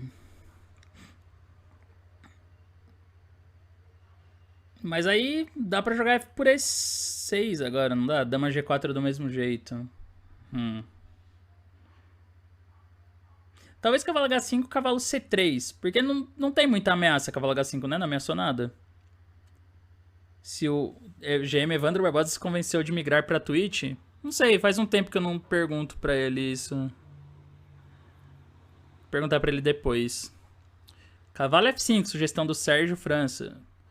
Cavalo F5, lance do Capablanca. Olha lá, ó, muito melhor do que dama G4, ô Cavani. Onde chegou o cavalo aí em 2 lances? O cavalo tá dando mate, né? Já. Atacou D4, por exemplo. E aqui se G por F5. Dama F5. Chegamos em H7, né? Isso aqui leva a um mate rápido das brancas. Porque rei G7, toma. Aí tenta subir com esse rei. E por F7 ameaçou dama G6. E quando toma, segue subindo, né? Daí se o rei toma aqui dama E4. Se ele vem pra F4, torre E4. Sempre mate. Não, o cavalo F5 ele cria várias ameaças, né? E por F7 também é uma ameaça. Porque torre por F7, cavalo H6. Só que tem um detalhe interessante, né? Quando joga cavalo F5, as pretas têm F por E6. Então o Capablanca teve que calcular esse lance, claro, né? F por E6 agora abre a coluna aqui com o cavalo cravado. Só que o detalhe importante é que as brancas jogam D por E6. Atacando a dama lá em B7. E se joga dama por F3, tem um intermediário, cavalo por E7 cheque, ganhando uma peça. E o rei não tem a casa F7, né? Então tem que tirar o rei, daí G por F3, peça a mais e as brancas ganham. Pra vocês verem que o Capablanca era um jogador que calculava muito bem, né? As posições, assim, tipo, cálculo muito afiado. Não é só a lenda dos finais, né? Inclusive, ele jogava muito bem os finais porque ele tinha esse cálculo privilegiado, assim, muito afiado. Então jogou F por E6, D por E6. Aí não dá pra trocar damas. Por isso as pretas jogaram dama C7. E agora? Vamos ver quem acerta o próximo lance do Capablanca aí. Depois do Krikor evitando a adoção do Naka, agora partiu assistir o Quinte. Evitando a adoção, ele conseguiu arrancar uns pontos, é?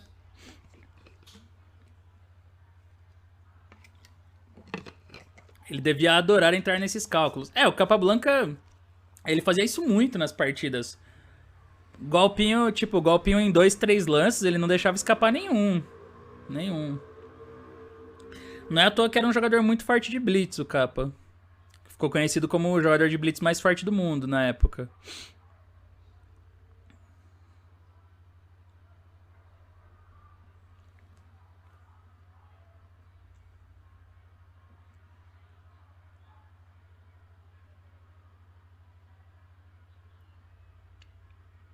E alguém consegue achar o próximo golpinho do Capablanca?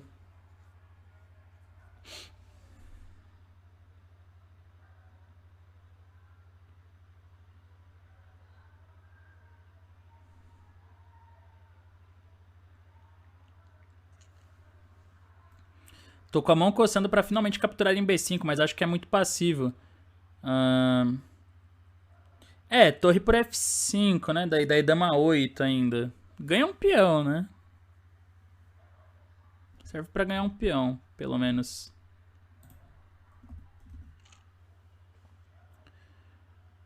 Mas mandaram aí dama C6, que foi o outro tático do Capablanca aqui, ó. Dama C6. De novo oferecendo a dama. E mostrando que a dama das pretas tá sobrecarregada, né? Defendendo E7 aqui, então fica meio sem lance. Se toma, cavalo E7. E ele sai da cravada ao mesmo tempo ali. O cavalo não tá cravado mais, aí ficaria ganho. Então foi dama D8.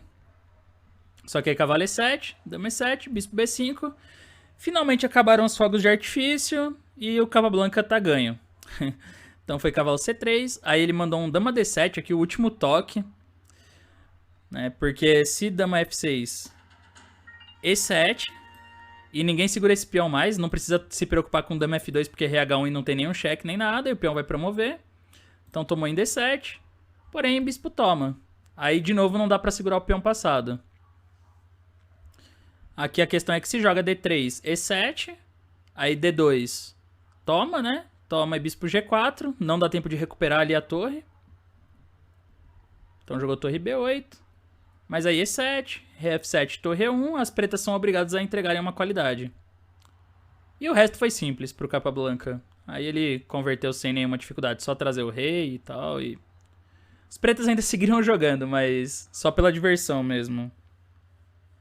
Então o Capablanca ganhou tranquilo o final. Mas é muito impressionante, né? O que acontece ali depois do E5. Antes, né? Antes já é bizarro que ele tenha visto tudo. Porque ele vê aqui a força do E5 e essa ruptura realmente muda completamente o rumo da partida. Depois disso, você pode ver que não tem um lance de descanso das pretas. Tipo, jogou G6, aí E6. Aí torre F8, cavalo G3. E sempre muito bem calculado tudo, né? Se F6, dama G4. Aí jogou dama B7, cavalo F5. Aí toma, D por E6.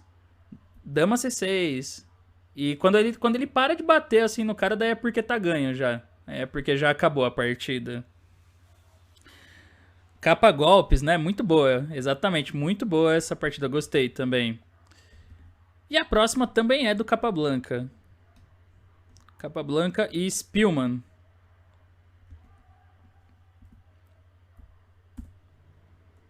Então deixa eu pôr aqui. O título que ele coloca para essa partida é a ruptura dupla, assim, que ele chama, né? As brancas têm não uma. Nessa partida as brancas vão ter não só uma ruptura disponível, elas vão ter mais de uma. Então você tem que saber como utilizar isso também. Então é bem interessante também, mais uma vez, a forma como o Capablanca coloca isso em prática, assim, como que ele aplica isso na partida. Hoje foi uma capa à noite. Pois é, vários exemplos do Capablanca. É isso que eu nem vou mostrar todos aqui, vai ficar faltando alguns. Essa foi uma Ragozin. Daí as pretas rapidamente abriram mão do par de bispos aqui com o bispo C3. Hoje em dia a gente sabe que nessas posições C5 assim, é um lance mais combativo. Então trocou. Aí roque E3. Depois mandou C5. Bispo aqui C4. Bispo C2. Tirou a dama. Roque. E A6. Então a gente começa por aqui, assim. Qual é o plano para as brancas nessa posição? Vamos ver quem acerta aí. Qual é o plano das brancas?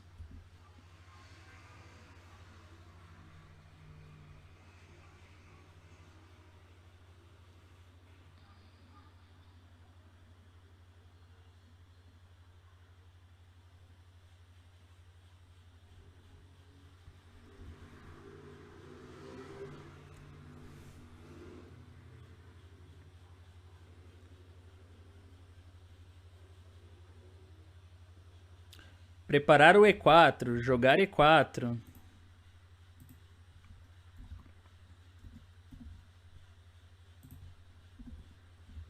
Explorar a coluna aberta de B. Tentar passar na coluna E. Então, a gente tem que lembrar do tema, né? São as rupturas.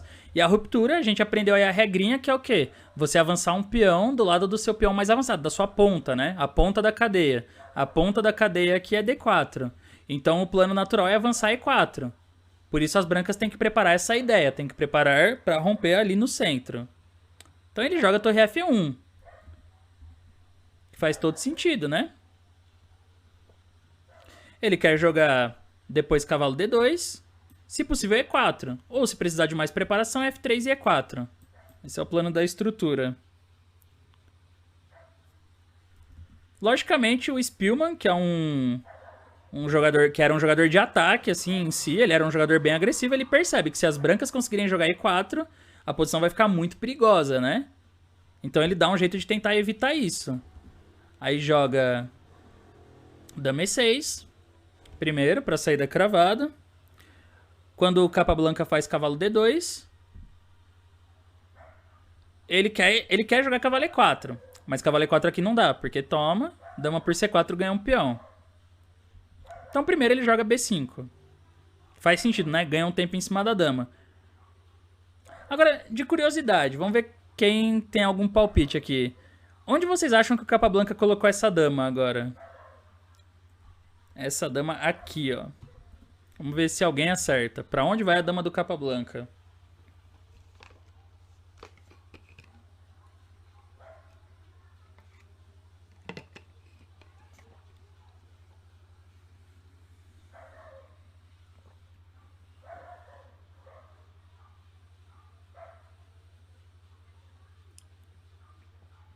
Dama B4, disse o Talent Player. Pra depois dama B1A, pra pressionar a diagonal e também controlar a casa E4. Tem sentido, tem sentido. Eu acho mais natural A3, mas ele deve ter colocado em B4. Dama B4 pra não deixar fazer B4. Bom, a dama do capa branca ela veio pra A5.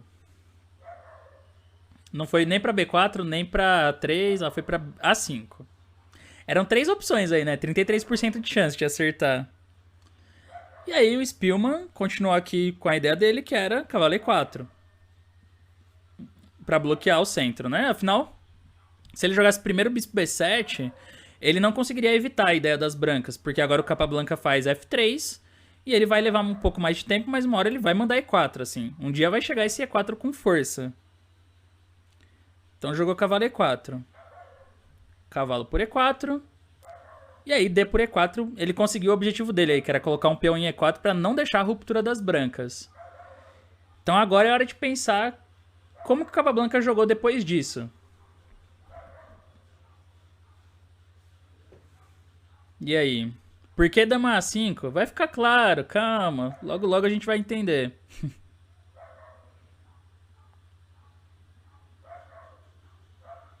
Logo logo a mágica vai ser revelada.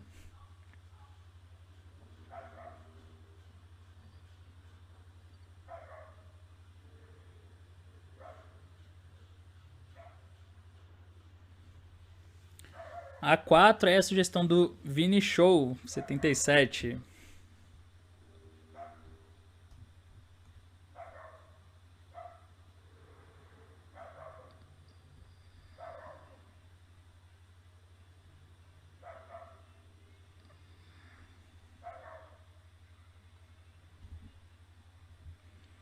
A4 monstro, A4.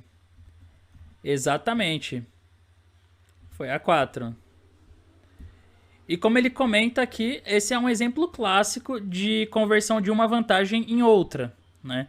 Porque assim, o capa branca ele queria fazer a ruptura com o E4, seria uma ruptura muito forte. Então, isso forçou as pretas a jogar B5 para depois poder fazer cavalo E4, porque cavalo E4 direto não dava. O Spielmann nunca teria jogado com B5 se não fosse necessário, mas era necessário. Mas o problema é que agora as pretas têm grandes dificuldades para defender o ponto B5. Pra defender esse peão.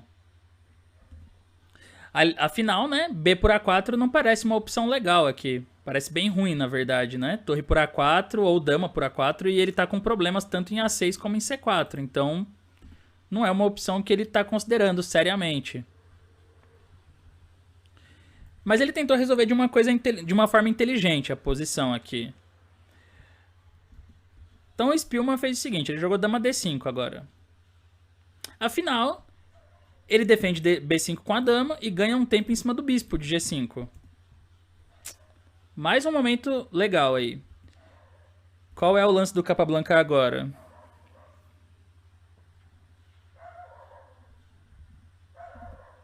O que o Capablanca respondeu aqui, né? Depois desse dama D5. Será que ele não tinha visto também? Fica uma questão no ar.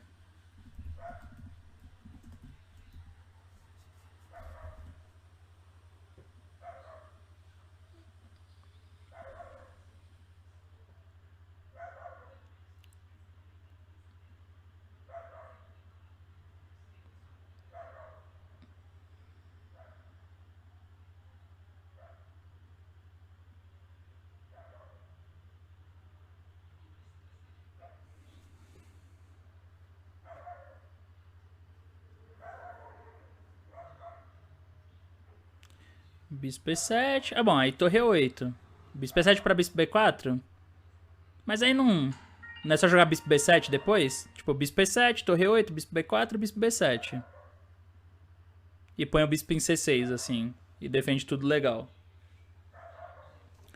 Costa Álvaro disse A por B5. Não tá com medo desse bispo caindo, não, em G5? Tá tranquilo isso? Tá fácil assim? Jogaria bispo F4 sólido, como diz o Armênio. Ah, mas aí bispo B7, né? Tipo, você também não consegue tirar o máximo da posição depois disso. O máximo do potencial.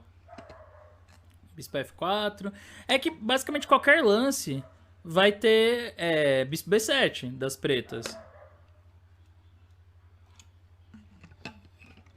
Essa é uma questão importante, né?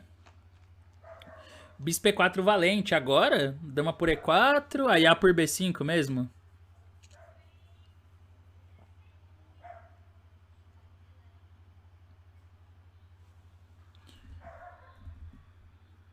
Tem que acertar o lance e também calcular um pouquinho, né? A gente tá vendo que o Capablanca sempre calculando tudo. Sempre de olho. Dama C7. Bom, dama C7 dama por G5. Ah, tá. Daí bispo E4. Mas torre B8, né? Torre B8.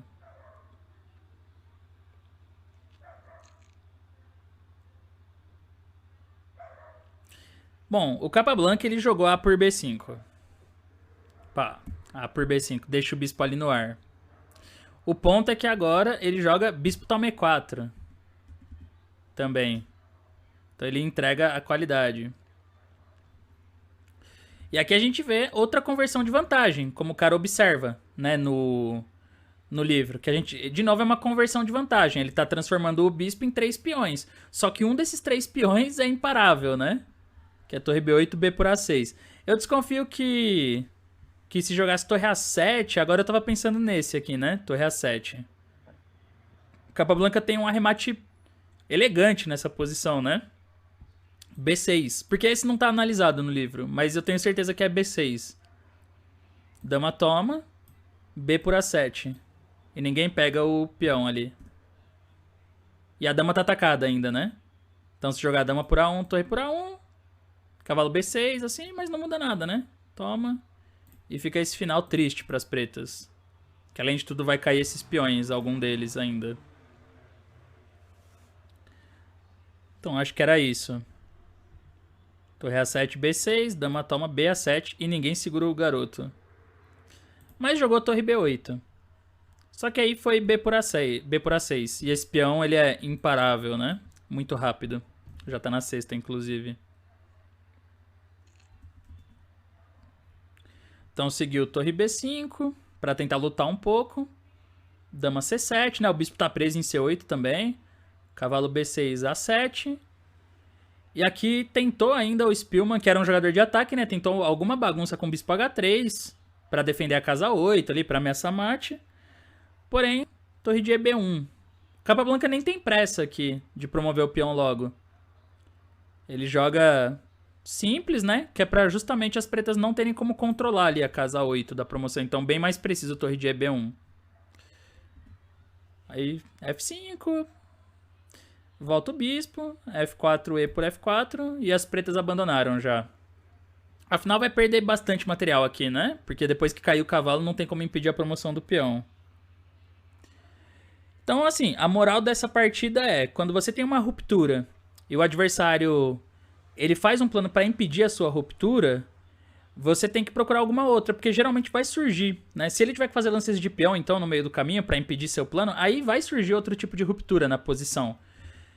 Deve ter alguém aí que tá assistindo desde o começo a live, né? E no começo eu mostrei uma posição onde o Capablanca ele dava um plano, não era uma partida dele, mas ele dava um plano que era assim: as pretas vão jogar pelo centro.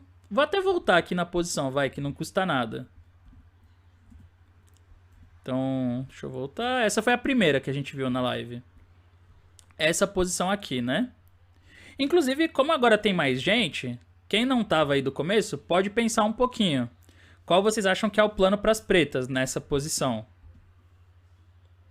O último lance das brancas foi dama B2, que atacou o ponto E5.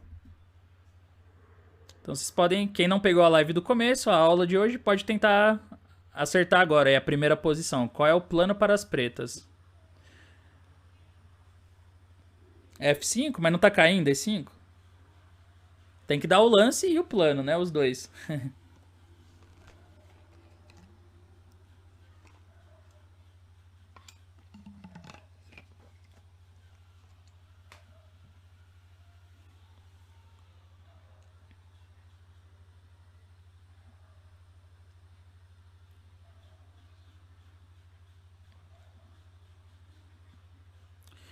Ah, se possível me adiciona lá nos estudos para subs do Lichess, voltei a usar o site. É o mesmo nick? Eu adiciono sim. Então, lembrando que quem é sub do canal recebe o material dessas aulas. Recebe as partidas analisadas, comentadas. Quem já deu uma olhada nas bases já percebeu que na maioria das vezes tem partidas que não dá tempo de mostrar na aula, mas tá sempre na base para quem quiser estudar. Ah, é o mesmo nick? Tá bom, eu vou adicionar lá. Tem um estudo no Lichess também para quem não tem Chess Base ou quer acessar online, né? Tem um estudo do Lichess, é só me passar o nick, quem for sub do canal, que eu libero lá o acesso. E a gente tem o grupo do Discord também. Quem quiser aí, exclamação Discord, pra entrar no nosso grupo. Ali eu passo algumas informações das lives e sempre mando as bases também no Discord. No Lichess fica mais fácil que no Discord. Quem for sub e não tiver no grupo do Discord e quiser receber a base, isso eu esqueci de falar das outras vezes. Me manda um sussurro aqui, né? E com um e-mail, que aí eu envio por e-mail também o material da aula. F6, torre 8 e depois F5. Então, o comentário aqui que o Capablanca faz é o seguinte: as pretas jogaram F6 e elas acabaram ganhando a partida ainda. Mas o Capablanca diz o seguinte: o centro das brancas, né? Que é esses peões aqui em E4 e D5, ele sugere que as pretas têm que jogar torre 8 para preparar a ruptura com F5, para enfraquecer esse centro. Agora a gente já sabe também, desde a partida do Ninzovic, que F5 é a ruptura para colocar um peão do lado do peão de E5, para aumentar a força da estrutura das pretas, a energia aí dos peões. Então o Capablanca faz esse comentário, que vai jogar torre 8 para preparar a ruptura com F5. As brancas, né, por sua vez, elas vão ter que levar algumas peças para a ala do rei para impedir essa ruptura. E nessa hora as brancas vão ter que fazer isso, e aí nessa hora as pretas invadem pela ala da dama, elas abrem do outro lado. Eu até passei uns lances aqui de exemplo, por exemplo, cavalo H4, daí G6, se eu não me engano eu coloquei um torre E1, acho, daí dama E7, G3, dama G5 e torre E2, por exemplo, né? Só que aí nessa hora é o que o Capablanca diz, né? Que as brancas vão ter que passar as peças por outro lado. Nessa hora as pretas abrem pela ala da dama para aproveitar o par de bispos. Então C por D5, se tomar de E, aí fica mais fácil de avançar os peões, né? Apesar que ainda não tá tão fácil, mas ficaria um pouquinho mais fácil. E se CD5, pode seguir algo como bispo D4, dama C2, torre C8. E vai entrar uma torre em C3. Essa é uma variante mais ilustrativa, né? Os lances não são os mais precisos para os dois lados. Mas a ideia é essa, que quando você tem uma ruptura e o adversário evita, você tem que procurar uma ruptura em outro ponto do tabuleiro. Principalmente se o adversário teve que desorganizar as peças para isso. E o Capablanca ele faz esse comentário, mas na partida dele ele aplica isso bem, né? Como fica claro. Porque aqui ele tá ameaçando nessa posição, né? Ele tá ameaçando a ruptura em E4. Então, para evitar isso, as pretas jogam B5 e bloqueiam a casa E4. Aí ele procura uma nova ruptura, um outro ponto que ele pode romper aqui, A4. Então, essa é uma aplicação prática aí do conceito que ele tinha mostrado na partida, que ele tinha comentado em outra partida, e que acaba funcionando muito bem aqui. Então, esse foi o nosso tema de hoje, pessoal. Poder da ruptura. A gente já passou da metade do livro, esse foi o 5º capítulo, são 9. Então, continuem ligados aí, pra gente continuar vendo os próximos temas.